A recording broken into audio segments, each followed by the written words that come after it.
भी फोकस कर लेते हैं। और कल हमने बाजार बंद होने के बाद देखा कि अनुपम रसायन ने अपने चौथी तिमाही के नतीजे जारी किए हैं। कंपनी के नतीजे जो थे वो अनुमान से बेहतर नजर आए और इसी का असर देखिए आज स्टॉक प्राइस पे भी देखने को मिल रहा है। तेजी में आज स्टॉक कारोबार कर रहा है।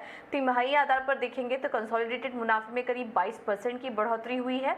कामकाजी मुनाफे में 30% की बढ़त इस बार कंपनी ने दर्ज की है। तो मार्जिन में भी यहाँ पर काफी अच्छा सुधार देखने को मिल रहा है। नतीजों पर और ज्यादा डिटेल में बात कर लेते हैं और हमारे साथ कंपनी के डिप्टी सीएफओ विशाल ठक्कर जी जुड़ चुके हैं। विशाल जी बहुत बहुत शुक्रिया इटीना स्वदेश को समय देने के लिए।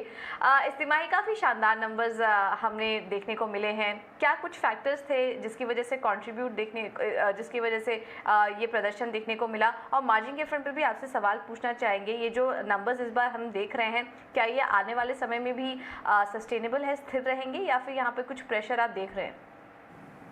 हाँ, पहले तो धन्यवाद आपका कि हमें आपके चैनल पे लाने के लिए।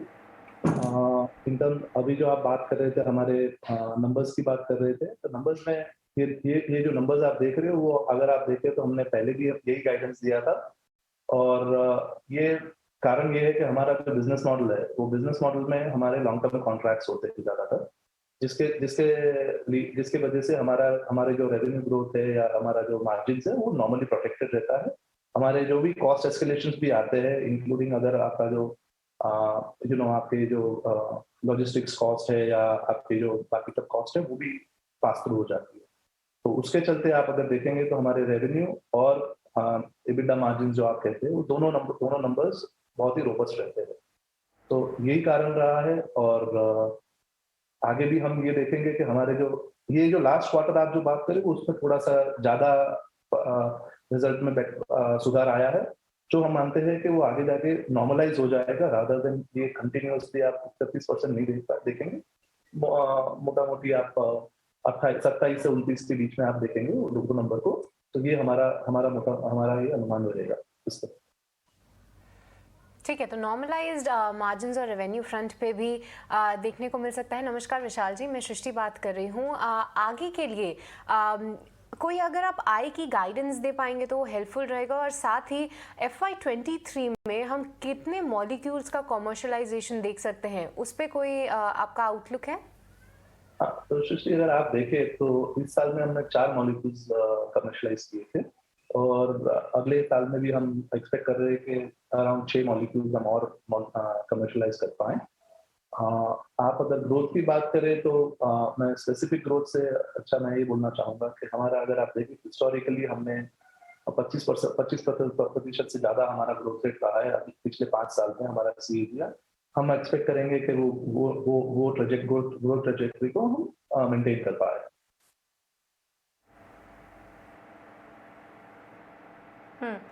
सर विशाल से आपसे डिमांड ट्रेंड समझना चाहेंगे कि आने वाले समय के लिए मांग कैसी लग रही है, क्लाइंट कॉन्फिडेंस कैसा दिखाई दे रहा है, और ऐसे में जो भी प्राइस हाइक आपको लेने पड़े हैं क्या आपने वो मेजर अपने क्लाइंट्स को, कस्टमर्स को ट्रांसफर कर दिया है, पास ऑन किया है? एग्जैक्टली तो अगर आप देखें जो हम पहले भी हम बता रहे थे कि हमारे जो कॉन्ट्रैक्ट्स है या हमारा जो रिलेशन कस्टमर के साथ है वो एक स्ट्रेटेजिक रिलेशन है, नहीं कि वो आज खरीदा कल बेचा वाला है। तो जैसे ही वो कॉस्ट बढ़ती है हम उनसे बात करते हैं, वो अग्री करते हैं, वो कॉस्ट पास थ्रू हो जाती है। दूसरा है कि अगर आप देखें हम लोग उनके एक सप्लाई चेन के एक भाग है, हम नहीं कि हम एक वेंडर है उनके। तो वो सप्लाई चेन के भाग होने के तहत क्या होता है कि उनका नेक्स्ट ईयर का ग्रोथ उनका कंफर्म होता है। हमारा जो प्रोडक्ट आज जो बनता है वो फाइनली वो लोग 6 से 9 महीने 12 महीने में वो फाइनली आउटपुट बन के वो बिकता है। तो उनके लिए पूरा डिमांड प्लान एकदम तैयार होता है और उसी की वजह से हमारे पास भी जो हमारा जो प्रोजेक्शंस होते हैं वो हमारे पास कॉन्फिडेंटली होते हैं। तो इसलिए आज जो भी आप अगर नंबर देखे जो हमने 5 में जो बोले थे और हम डिलीवर कर पाए हैं और आगे भी कर पाएंगे, उसका कारण मोटा मोटी तो यही रहता है क्योंकि क्लाइंट हमारे तो एक ये बात होगी। दूसरा क्या होता है कि हम as a partner of choice बन रहे हैं हमारे कस्टमर के लिए। अगर आप देखें तो पहले आज से 5-7 साल पहले हमारे पास 1 मॉलिक्यूल या 2 मॉलिक्यूल एक कस्टमर देते थे। आज वही कस्टमर हमारे पास 4-5 मॉलिक्यूल देने लगे। उससे क्या हो रहा है कि उसके साथ इंटीग्रेशन ज्यादा हो रहा है। उसके चलते भी क्या हो रहा है कि हमारा ग्रोथ सुनिश्चित हो रहा है इसके साथ। ठीक है विशाल जी, अगर ग्रोथ की बात करें तो आपने हाल फिलहाल ही 26% स्टेक खरीदा है टैनफैक्ट में, जहां पे आप फ्लोरिनेशन केमिस्ट्री में आपने एंट्री ली है। इस पर्टिकुलर एक्विजिशन या इस पर्टिकुलर निवेश से आप किस तरीके का रेवेन्यू और ग्रोथ पोटेंशियल देख रहे हैं कंपनी के लिए? तो पहला तो जस्ट एक चीज मैं थोड़ा और जोड़ दूं कि अनुपम फ्लोरिनेशन केमिस्ट्री में पिछले 5 से 6 साल से है। ठीक है, उसमें क्या होता है, 2 भाग में फ्लोरिनेशन होता है। 2 main chemistry main starting raw material से होता है। केएफ होता है जो पोटेशियम क्लोराइड होता है, या एचएफ से होता है। केएफ से तो आज भी अनुपम प्रोडक्शन कर रहा है। आज की तारीख में Anupam will be the largest consumer of KF in the country. आज हम लोग हमारा अच्छा खासा रेवेन्यू 15 से 16% का रेवेन्यू फ्लोरिनेशन केमिस्ट्री से भी आ रहा है। ठीक है, पर जो टैनफैक्ट का जो स्ट्रैटेजिक वैल्यू है वो 2 लेवल पे है। एक अगर आप देखें तो एचएफ जो स्टार्टिंग रॉ मटेरियल है हमारे लिए, वो सिर्फ 4 लोग इंडिया में बनाते हैं और वो इंपोर्ट आसानी से नहीं हो पाता है, ट्रांसपोर्ट ही आसानी से, तो वो हमें टैनफैक्ट से अवेलेबल हो जाएगा, सुनिश्चित हो जाएगा। और दूसरा कि जो जैसे मैंने बोला कि मैं सप्लाई चेन का भाग हूँ, हमारी कंपनी सप्लाई चेन की भाग है बड़े कस्टमर्स के पास, तो उनको हमको जो कमिटमेंट देना होता है, कंफर्ट देना होता है, तो वो जब आज मेरे पास रॉ मटेरियल की सुनिश्चितता है केएफ की और एचएफ की दोनों की, तो उसके चलते हमारा वो पूरा वैल्यू चेन में हम बैठ पाते हैं। तो ये वजह से हमारे लिए बहुत ही स्ट्रेटेजिक एक्विजिशन रहा हमारे लिए। और दूसरा जो ग्रोथ पोटेंशियल की बात कर रहे थे, तो हमने ये एक्विजिशन के बाद हमने world's one of the big consulting firm को हायर किया है, जो हमें वो इंटीग्रेशन में और ग्रोथ स्ट्रैटेजी के लिए हमारे साथ काम कर रहे हैं।